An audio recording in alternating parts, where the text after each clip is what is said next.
درود و به برنامه ما خوش آمدید. اخبار امروز پنجشنبه 8 سپتامبر از استودیوی رادیو آزادی از پراگ من شهلا گلخوجه تقدیم میکنم. امروز در برنامه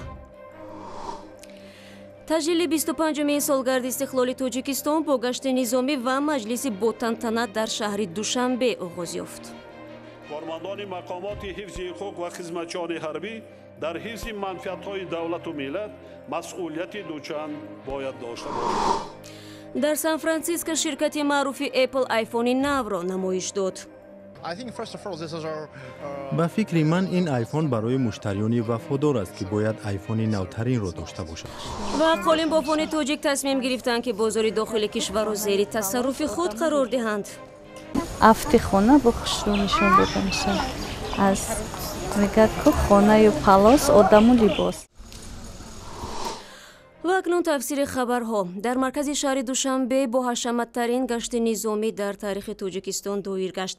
در این پاراد که به خاطر تجلیل از 25مین سالگرد استقلالیت تاجیکستان برگزار شد، 16000 جزو تام‌های مختلف کشور شرکت داشتند. رئیس جمهوری تاجیکستان در سخنرانی خود نظامیان کشور را به هوشیاری و زیرکی و حفظ مرز و بوم دولت دعوت کرد. و شما امروز شاهد بودید. در زمان بعد سال 2000 در زمان گویم که عموما 25 سال امروز قواهای مسلح مملکت بسیار در سطح بلند هزارها هزار ما کادرهای ملی خود را تربیت کردیم و افتخار داریم. فردا صبح حدود 50000 دانشجو و شاگرد مکتب‌ها و کارمندان نهادهای دولتی از خیابان رودکی تا اسماعیل سامانی راهپیمایی خواهند کرد و همچنین در ورزشگاه مرکزی دوشنبه برنامه کلان تئاتری دایر می شود. خبرگزاری روسی اینترفاکس میگوید که علیرغم انتظارها رهبری موقتی ازبکستان به دوش نخست وزیر شوکت میرزیویف گذشت.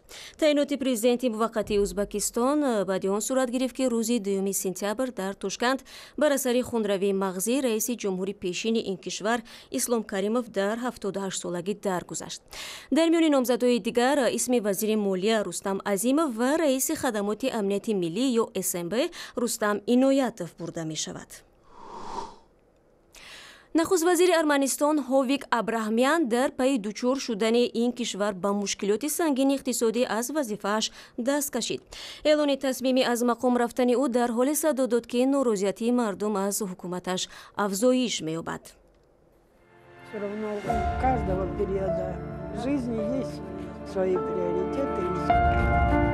در وقتش آدم‌ها آرزو می‌کردند که ایران سال 1364 تاجیکستان در یک وضعیت نهایت ناگوار دچار شده بود.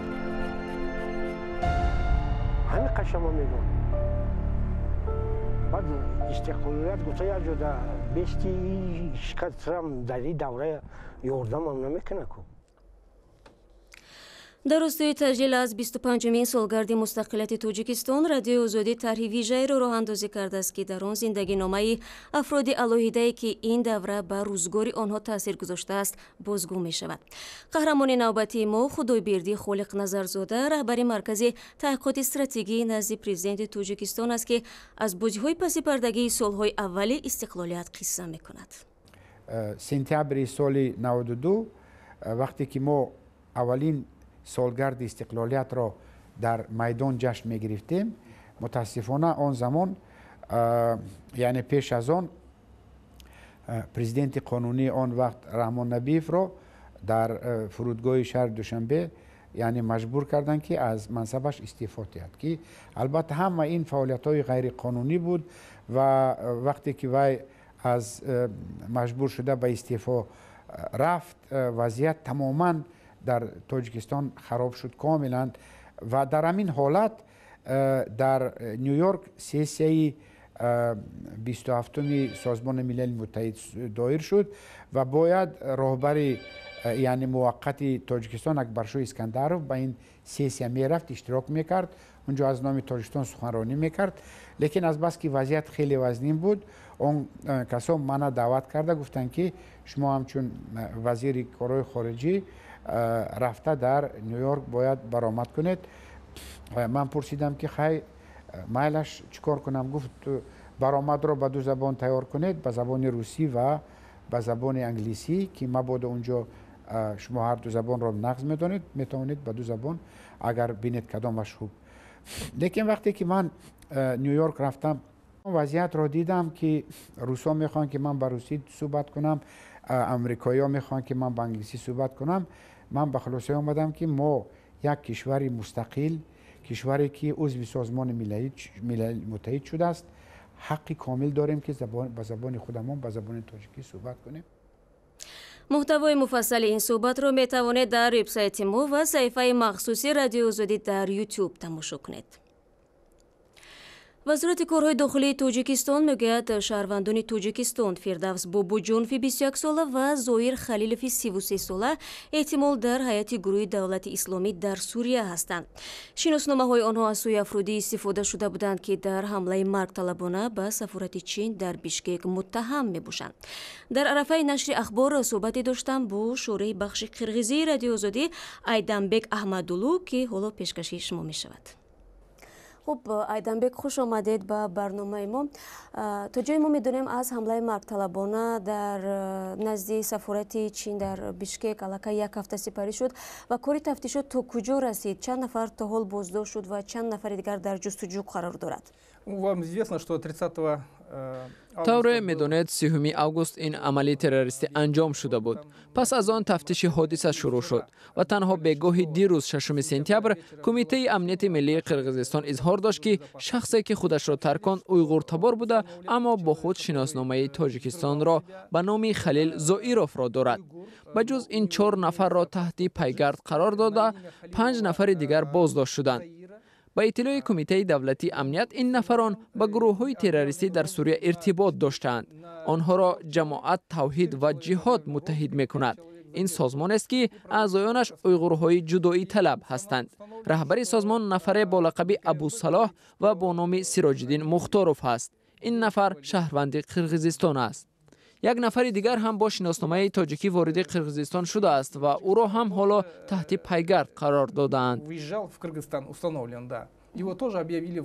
خب چطور شد که مثلا یک نفر با یک شناسنامه بیگانه وارد قرقیزستان شد؟ آیا تا کجا مرزبانان قرقیزستان خوب تفتیش میکنند در مرز؟ این مسئله را هر گونه شرح دادن ممکن است. ممکن مرزبانان ما چندان توجه نکردند. ممکن حالت رشوتخوری نیز جای داشته باشد.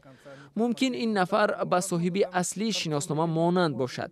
البته تروریست ها هم به عقل نیستند. آنها وقت شناسنامه بیگانه را گرفتند، دیدند که مانند هستند و پس از آن استفاده کردند. این گونه حالت ها بسیار بودند. البته نه تنها با شناسنامه های تاجیکی، اما در این گونه حادثه که سر و صدای زیاد کرد بار اول آشکار می شود. حالت های بودند که برخی از آدمان با شناسنامه های قلبکی بازداشت می شوند. مثلا چند پیش 98 نفر اویغورها در شهر استانبول با شناسنامه های قلبکی قرقیزستان بازداشت شدند. این گونه حالت ها هستند. بر ضمن این مرز تاجیکستان و قرقیزستان قریب باز است و البته تروریست ها از این حالت سوء استفاده می کنند.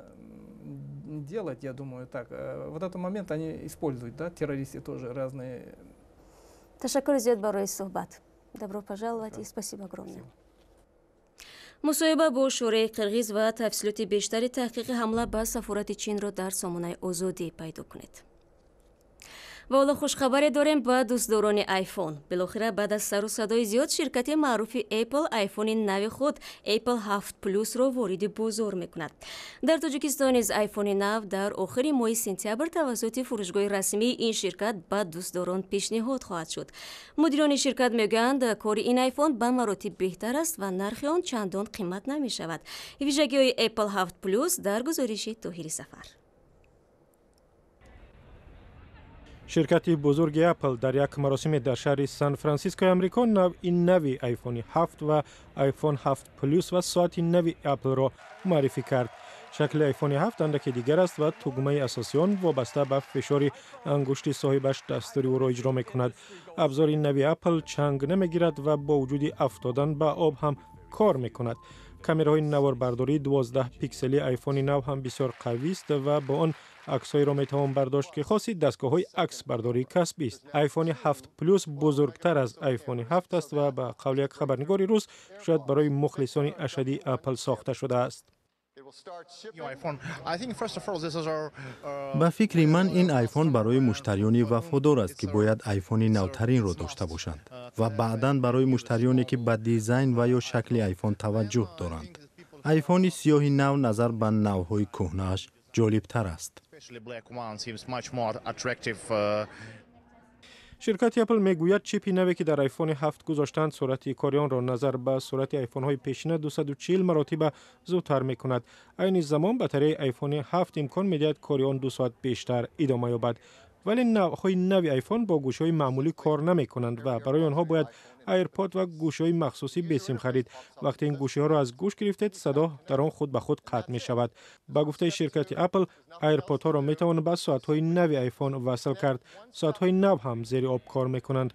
خاطره آیفون ها از 16 تا 32 گیگابایت را تشکیل می دهند ولی حجمشان مثل آیفون های 6 است و تغییر نیافته است. فروش آیفون و ساعت های نوی اپل سر از روز 16 سپتامبر در 25 کشور از جمله امریکا و چین شروع می شود. قیمت آیفون ها نظر به نوهای پیشینه آن زیاد نیست و ارزان ترین آن در امریکا تقریبا $650 را تشکیل می دهد. و حالا باز میرویم به دوشنبه. در پایتخت تاجیکستان نمایشگاه و فروش قالین‌های شرکت قیروقم ادامه دارد. مسئولان شرکت وطنی قالین بافی میگویند هرچند این نوع محصولات از کشورهای ایران و روسیه و ترکیه بیشتر وارد می شود ولی با تجدید تجهیزات زمانوی قریب نصف بازار قالین فروشی تاجیکستان را از خود کردند. شادمان یتیم در این باره تفصیلات بیشتر دارد. تاجران تاجیک میگویند توجه خریداران به رنگ و نقش قالین‌ها باعث تولید نوع‌های نوی آن گشته است. خریداران در وقت انتخاب چگونگی پرده و زردیوار خانه‌های خود را به نظر می‌گیرند. خیلی که کاغذ خانه کشیدگی ابوی خانه همون دمونند کرده بعد چی ظرف وای که در خانه هست میبل همون رو نگاه کرده و نمود همون باید که گلیم خانه انتخاب نمود. تنظیم خانه طبق طلبات آرایشی جزئی فرهنگی خانه‌داری است، اما به قول قالین بافان برای برخی تازه مهم می شود. در نمایشگاه و فروش قالین‌های شرکت قیروقم در شهر دوشنبه حدود 40,000 متر مربع محصولات قالینی پیشکش شد.